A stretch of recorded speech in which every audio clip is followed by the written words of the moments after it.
Kembali kita bersyukur kepada Allah sampai pada hari ini, di mana bertemunya dua kemuliaan. Kemuliaan Sayyidul Ayyam, hari Jumat, dan kemuliaan bulan Zulhijjah.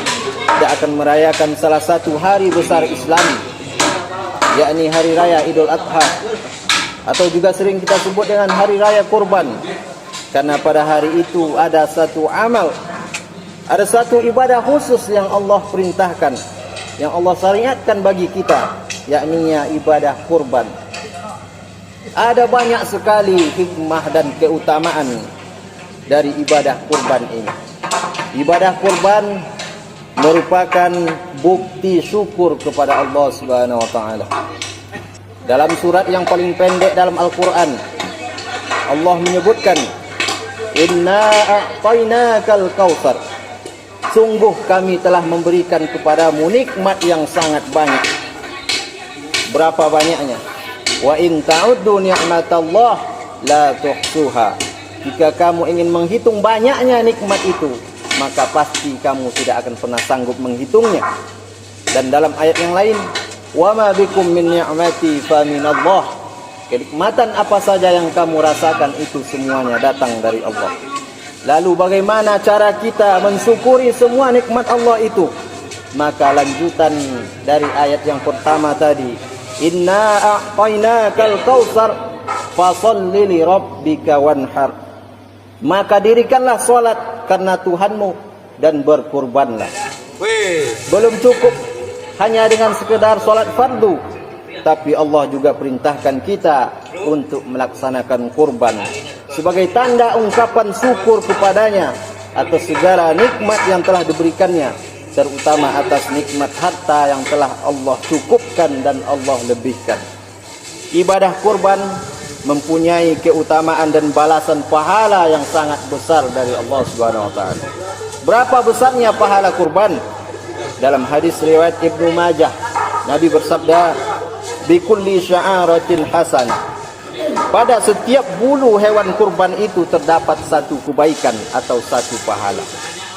Bisa jadi hadis ini bermakna kiasan ataupun makna yang sesungguhnya. Nabi ingin mengungkapkan betapa besarnya ibadah pahala kurban itu, karena tidak ada satu orang pun yang sanggup menghitung berapa banyak bulu yang ada pada hewan kurban. Dan dalam hadis yang lain, masih riwayat Ibnu Majah, "Wa innahu la ya'ti yaumal qiyamah bi quruniha wa azlafiha wa ashariha." Nanti pada hari kiamat, hewan kurban itu akan datang dengan tanduk-tanduknya, dengan kuku-kukunya dan bulu-bulunya, menjadi saksi dan memberikan pertolongan bagi orang-orang yang berkurban.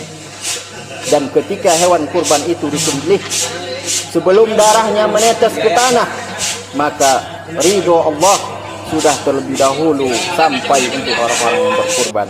Ampunan Allah atas segala dosa-dosanya telah lebih dulu sampai untuk orang-orang yang berkurban itu. Maka berbahagialah orang-orang yang sudah ikut berkurban tahun ini, dan merugilah orang-orang yang masih menunda untuk berkurban, karena tak ada yang bisa menjamin apakah kita masih akan hidup tahun depan dan bertemu lagi dengan Idul Adha. Kalau tahun ini kita mampu berkurban tapi kita tunda, dan ternyata Idul Adha tahun depan umur tidak sampai, maka sungguh penyesalan yang sangat mendalam yang akan kita rasakan, sebagaimana yang diceritakan Allah dalam Al-Quran, "Fayaqula rabbi laula akhartani ila ajalin qarib." Seandainya engkau memberikan kami hidup sebentar saja, kata mereka orang-orang yang menyesal itu, fa asaddaqa wa akum minas shalihin, maka kami akan bersedekah dan menjadi orang-orang yang saleh. Begitulah penyesalan mereka, tapi sayang penyesalan yang tiada berguna, yang tak dapat lagi menolongnya. Bagi kita yang ingin tapi belum mampu berkurban tahun ini, maka paling tidak kita berniat di dalam hati dan bersungguh-sungguh dengan niat itu. Ada usaha kita untuk mewujudkannya. Bisa dengan menabung mulai hari ini, sedikit demi sedikit dari penghasilan itu kita tabung agar bisa berkurban tahun depan.